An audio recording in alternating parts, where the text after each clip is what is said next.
नमस्ते प्यारे बच्चों। तो आज हम देखेंगे कक्षा 8वीं की यह ब्रिज कोर्स की जो बुक है इसकी हम गणित देखेंगे। तो आज हम इसकी गणित को देखने वाले हैं।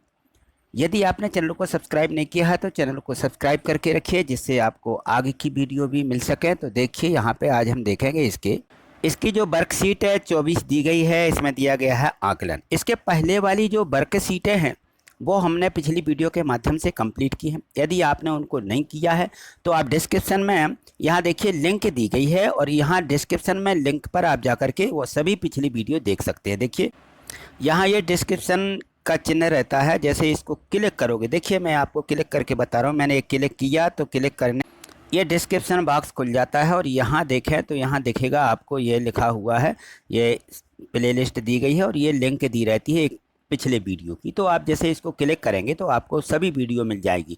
उनको आप जिनको आपने कंप्लीट नहीं किया है यहाँ से आप देख सकते हैं। ठीक है, चलिए आगे देखिए। तो यहाँ देखिए जो वर्कशीट है 24वीं दी गई है। इस वर्कशीट में यहाँ दिया है बीजीय व्यंजक और समानुपात की समझ के लिए यहाँ जो है आकलन दिया है। यानी आकलन का मतलब यहाँ ये है कि ये हमसे टेस्ट लिया जा रहा है। क्या है ये टेस्ट है। ठीक है ना। तो हमने जो इसके पहले वाली सभी वर्कशीटों में पढ़ा है उनका ये टेस्ट है। तो टेस्ट नंबर ये 4 है। ठीक है। तो निम्नलिखित प्रश्नों को यहाँ पे हमें हल करना है। लिखा है कि 3x धन 11 धन 8z में और 7x ऋण 5 को जोड़िए। 7x ऋण 5 है, सॉरी यहाँ पे थोड़ा सा देख लें, ऋण 5 है। तो यहाँ पे जो ऋण 5 दिए गए हैं, अब हमें इनको इस ऋण 5 को तो हम घटाएंगे संख्या में से, बाकी में x को देखेंगे तो यहाँ 3x और इसमें जोड़ना है 7x को। तो 7x और 3x कितने हो जाएंगे 10x। अब यहाँ 8z हैं, 8z में कोई संख्या z की नहीं है जो जोड़ी जा सके तो 8 ही z लिख देंगे। और यहाँ 11 संख्या, यहाँ ऋण 5 है तो 11 में से 5 को क्या करना है घटा देना, तो 6 मिल जाएंगे। ठीक है। तो इस प्रकार से हमें इन संख्याओं को जोड़ना है। चलिए आगे देखिए। यहाँ इसमें दिया है कि इनको घटाइए। ये दिया गया है 3ab और माइनस के 2a वर्ग लिखा, ऋण 2b वर्ग में से इसको घटाना है। जब हम घटाते हैं तो घटाने में जो हमारा व्यंजक रहता है उसके चिन्ह बदल जाते हैं। तो इसके सभी चिन्ह बदल जाएंगे। यहाँ ऋण लगा देंगे और कोष्टक बना लेंगे और अंदर के चिन्ह कोष्टक खोलते हुए सभी चिन्ह बदल देंगे। यानी धन के हैं तो ये सभी ऋण के हो जाएंगे। इस प्रकार से लिख देना है। फिर इसके बाद में देखेंगे कि 3ab और कहाँ लिखा, ये लिखा। तो 3ab ऋण 7ab में से घटाएंगे। धन के 3ab हैं तो ऋण का बचेगा, यहाँ पर ऋण की 4ab। और यहाँ पे देखिए ए वर्ग और देखिए ए वर्ग ये है तो ये ऋण दोनों ऋण के हैं तो जुड़ जाएंगे। 5 और 2 7ab ऋण के आ जाएंगे। और यहाँ 2 बी वर्ग ऋण के हैं, यहाँ 5 बी वर्ग ऋण के हैं तो 5 और 2 7 ये हो जाएंगे तो ये बी वर्ग आ जाएंगे। ठीक, बिल्कुल इसी प्रकार से तीसरे प्रश्न को भी करना है। यहाँ लिखा है कि ये व्यंजक दिया और ये व्यंजक दोनों को जोड़ना है, दोनों के योग को इसमें से घटाना है। तो अब देखिए पहले इन दोनों को जोड़ दीजिए। इन दोनों को हम जोड़ते हैं इस प्रकार से। तो देखिए यहाँ जोड़ने पर हमें ये व्यंजक प्राप्त होगा। ये जोड़ ये योग आ गया हमारा इसका। ठीक है। तो यहाँ योग कैसे आएगा, यहाँ देख लें कि ये कितना कितना दिया गया है। तो इन दोनों को हमें क्या करना है, यहाँ पे जोड़ना है। ठीक है। तो इस प्रकार से जोड़ेंगे।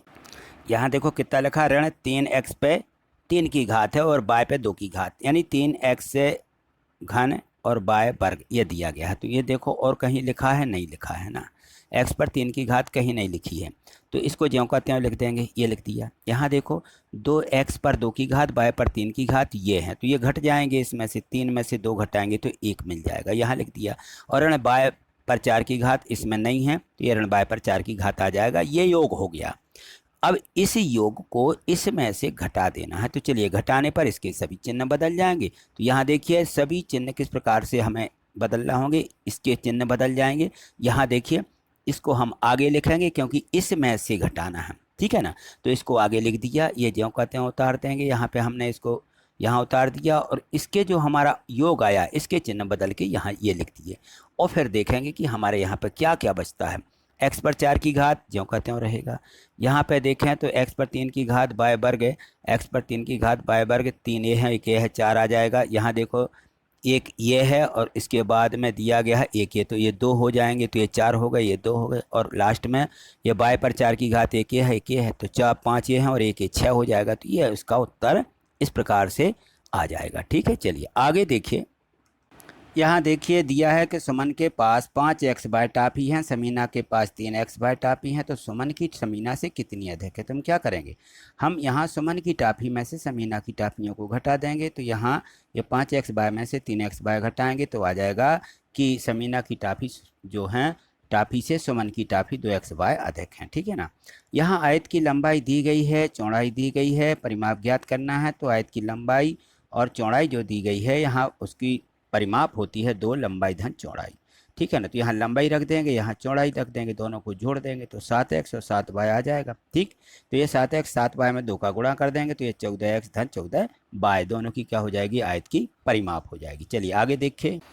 यहाँ देखिए प्रश्न है छठवां दिया गया है कि 6:90 दिया और बराबर में 10:x दिया है। तो x का मान ज्ञात करो। तो अनुपात यानी बटे 6/90 लिखेंगे, बराबर में 10/x लिखेंगे। और इनका क्या करते हैं हम, जो संख्या भाग में होती है वो हम पक्षांतर करने में गुणा में आ जाती है, इनको हम बोलते हैं तिर्यक गुणा।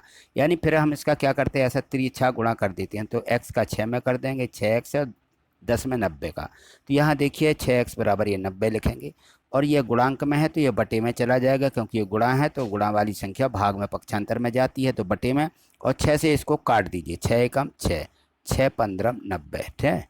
तो ये 15 का 10 में गुणा होगा तो क्या आ जाएगा 150, x बराबर 150 ही आ जाएगा। यहाँ देखिए एक कंप्यूटर प्रयोगशाला में 6 विद्यार्थियों के लिए 3 कंप्यूटर होने चाहिए। तो 24 विद्यार्थियों के लिए कितने कंप्यूटर होने चाहिए। यहाँ देखिए 6 विद्यार्थियों के लिए 3, तो एक विद्यार्थी के लिए 3/6 आ जाएगा।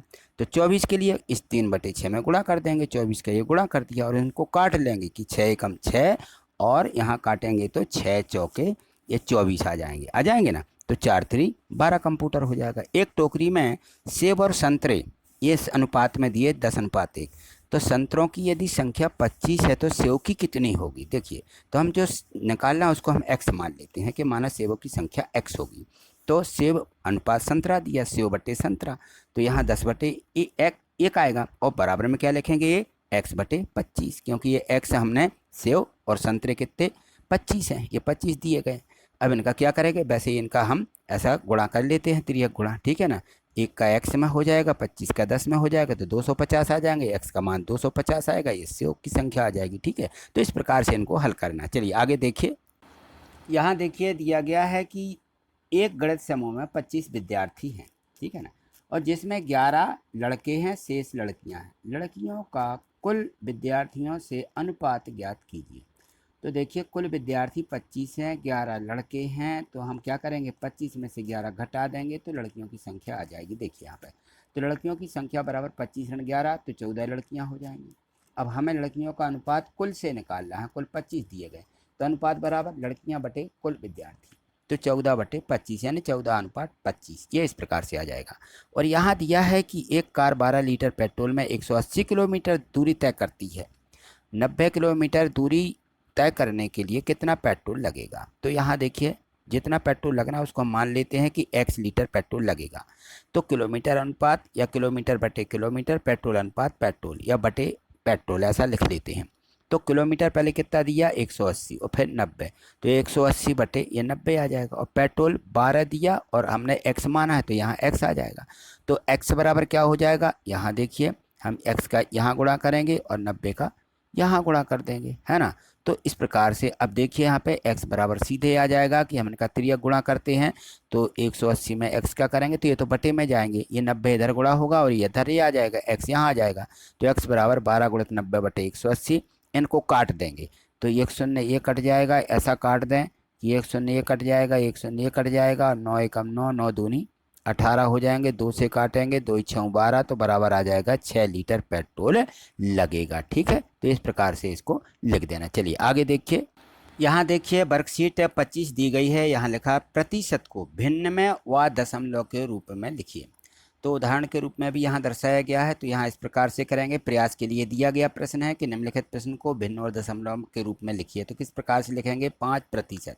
5% का मतलब होता है 5/100 और 5/100 को यदि हम इसको भिन्न में काट दें, यदि 5 एकम 5 दूनी 10 तो 1/20 आएगा। और इस 1/20 को दशमलव में 5/100 को कैसे लिखते हैं, 0.05, ये पहले से लिख के आ रहे हैं। ठीक है। तो इस प्रकार से इसको लिख देना। चलिए आगे देखिए।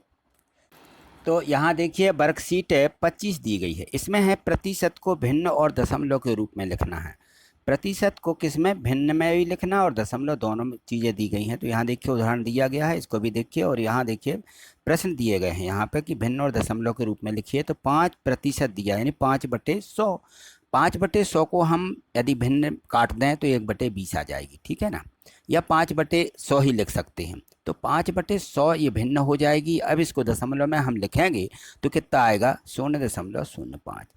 अब यहाँ देखो 18 सही 3/4 लिखा है, इसको प्रतिशत में बदलना है। तो यहाँ लिखा पहले मिश्रित भिन्न को विषम में बदलिए, तो विषम भिन्न में बदलने पर आ जाएगा 75/4 प्रतिशत। प्रतिशत का मतलब होता है बटे 100, तो यहाँ देखिए बटे 100 लिख दिया, ठीक है। अब क्या करना है, इसको दशमलव में बदलना है। तो क्या करेंगे भाई, इस 4 में किसका गुणा करें कि 100 हो जाए, तो इसमें 25 का गुणा करना पड़ेगा। तो 75 में ही 25 का करेंगे तो नीचे 10,000 आ जाएंगे, यानी 4 शून्य आएंगे, तो 4 अंकों बाद दशमलव रखना होगा। 75 में 25 का गुणा कर लीजिए, तो 25 पंचे 125 की 5 हासिल 12, 25 सत्ते 175 में 12 जोड़ें तो 187, ठीक है ना। और यहाँ 4 अंकों बाद ये दशमलव लगा देना, तो ये इसका उत्तर हो जाएगा। यहाँ 150/100 लिखेंगे और बराबर में सीधे 2 अंकों बाद दशमलव, तो 1 2 1.50 आ जाएगा, ठीक है। यह प्रतिशत के रूप में इनको हमने बदल दिया और इनको भिन्न के रूप में भी बदला, ठीक है। चलिए आगे देखिए, यहाँ देखिए उदाहरण के रूप में भी एक प्रश्न दिया गया है, इसको समझिए।